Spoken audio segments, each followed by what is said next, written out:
Ya, kembali lagi dalam dialog Jurnal Siang dan perbincangan kami lanjutkan kembali, Profesor. Seperti yang sudah saya tanyakan, kemudian harapan dari LIPI ini terkait dengan pemerintahan Jokowi JK dalam mengembangkan Ristek ini seperti apa ke depannya?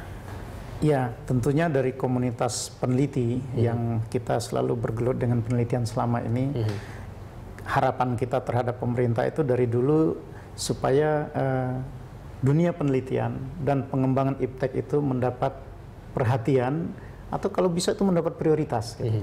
Kenapa ini menjadi harapan kita? Karena kita melihat bahwa berkembangnya sebuah negara menjadi lebih maju dan memiliki daya saing itu selalu ditopang dan difondasikan oleh iptek. Kita bisa melihat di mana-mana ketika sebuah bangsa itu tidak memiliki kemampuan iptek yang cukup, maka dia cenderung tertinggal dari bangsa lain, baik dari sisi ekonomi maupun dari sisi kesejahteraannya. Gitu. Nah, karena itu kita berharap bahwa penelitian-penelitian kita itu bisa mendapat ruang yang lebih luas, gitu ya. Dan kemudian juga perlu ada sebuah perhatian dari pemerintah bagaimana kemudian hasil-hasil penelitian itu lebih dimanfaatkan oleh stakeholders kita. Karena sampai saat ini banyak sekali pihak-pihak pengguna itu lebih melirik menggunakan hasil-hasil dari luar negeri, ya, daripada memberikan perhatian kepada hasil-hasil penelitian kita dan ikut berinvestasi di dalam melakukan penelitian. Jadi itu adalah hal yang sangat penting yang memang kita rasakan selama ini, terutama ketika kemudian nanti kita memberikan prioritas yang lebih kepada lautan. Ya, seperti yang disampaikan oleh Pak Presiden bahwa Indonesia itu berpotensi untuk menjadi poros maritim dunia. Dan itu artinya kalau kita mau menjadi atau bermain sebagai poros maritim dunia, maka mau tidak mau kita harus memahami dan memiliki pengetahuan yang cukup tentang lautan kita. Dan itu tidak bisa kita dapatkan kecuali melalui riset di kelautan. Oke, baik. Profesor, apakah kemudian kalau kita berbicara mengenai pengembangan iptek di tanah air kita, kenapa kok selalu dikaitkan dengan anggaran yang tipis? Nah, kalau misalnya itu yang terjadi, itu menjadi fakta, apakah itu memang menjadi kendala kita untuk mengembangkan iptek kita saat ini?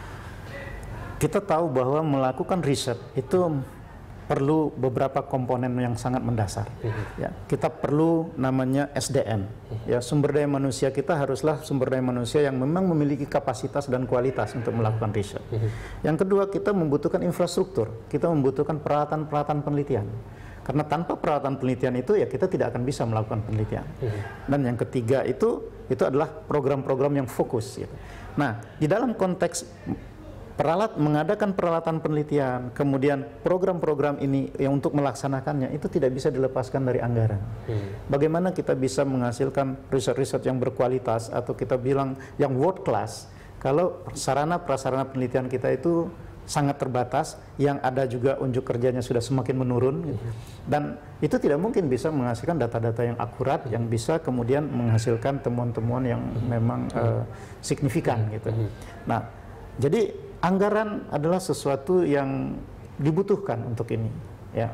Karena itu ketika sekarang kita menghadapi persoalan bahwa anggaran riset kita berkisar dari sekitar 0,08 sampai 0,09% dari PDB, ya, maka akan sulit bagi riset kita untuk bisa berkembang dengan baik seperti negara-negara tetangga kita, ya, seperti Malaysia itu mereka sudah di atas 1% dari PDB-nya, gitu ya. Dan apalagi kalau kita bandingkan nanti dengan negara-negara maju yang seperti Israel itu memiliki riset expenditure-nya itu sudah mendekati 4%. Baik, mudah-mudahan Jokowi juga memberikan perhatian khusus begini Pak, ya, di bidang iptek. Ya. Lalu kemudian pertanyaan saya selanjutnya, kalau tadi kita sudah membincang ataupun menyinggung mengenai dunia maritim, apakah ini kemudian menjadi arah dari penelitian LIPI selanjutnya ke depan? Jadi kalau kita bicara arah riset LIPI, itu kita bisa lihat bahwa riset itu selalu memiliki dua sisi yang berbeda, tetapi saling terkait, seperti dua sisi mata uang. Ya, satu sisi riset itu berkembang untuk pengembangan ilmu. Jadi ilmu berkembang itu karena memang dilakukannya riset tentang ilmu itu. Tetapi di sisi lain, riset itu juga harus bisa menghasilkan sesuatu yang bersifat problem solving. Dia juga bisa menjawab persoalan-persoalan yang dihadapi.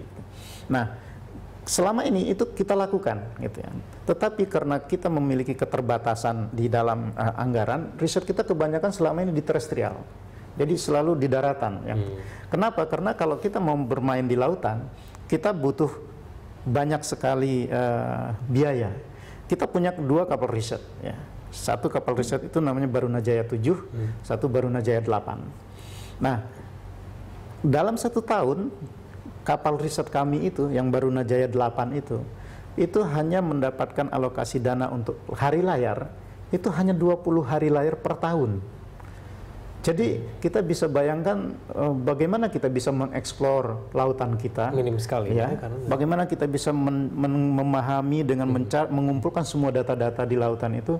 Kalau hari layar kita itu hanya 20 hari per tahun, sementara 70% dari wilayah negara kita adalah lautan. Jadi sangat tidak memadai gitu ya. Dan kita tahu memang mahal karena kapal riset kita itu kalau dalam 1 hari dia harus berlayar, itu bisa menghabiskan biaya lebih dari 150 juta per hari. Jadi kalau dibandingkan dengan anggaran LIPI yang sekitar 1,4 triliun per tahun itu, dengan 48 satuan kerja yang dimiliki, maka alokasi yang bisa kita berikan kepada penelitian kemaritiman ini memang masih kecil. Oke, tapi realistis tidak sih, Profesor, kalau kita berkaca pada cita-cita dari Jokowi gitu untuk mewujudkan negara yang berbasis maritim dengan anggaran yang masih tipis dan juga resources kita yang tidak terlalu besar begitu, bagaimana?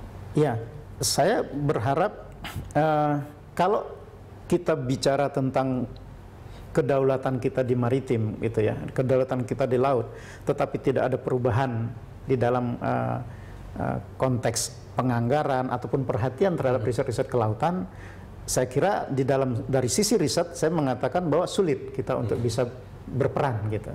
Ya, tapi kalau dari sisi lain ya mungkin saja dalam hal apakah itu pertahanan yang lain saya tidak tahu, tetapi kalau dalam konteks riset kelautan tanpa ada perhatian yang lebih yang diwujudkan di dalam bentuk kebijakan dan alokasi anggaran yang memadai, maka sulit bagi riset kelautan itu bisa berkembang dengan signifikan. Profesor, kita lanjutkan lagi dulu kita di segmen berikutnya. Pemirsa jangan kemana-mana, tetaplah bersama kami di Berita Satu.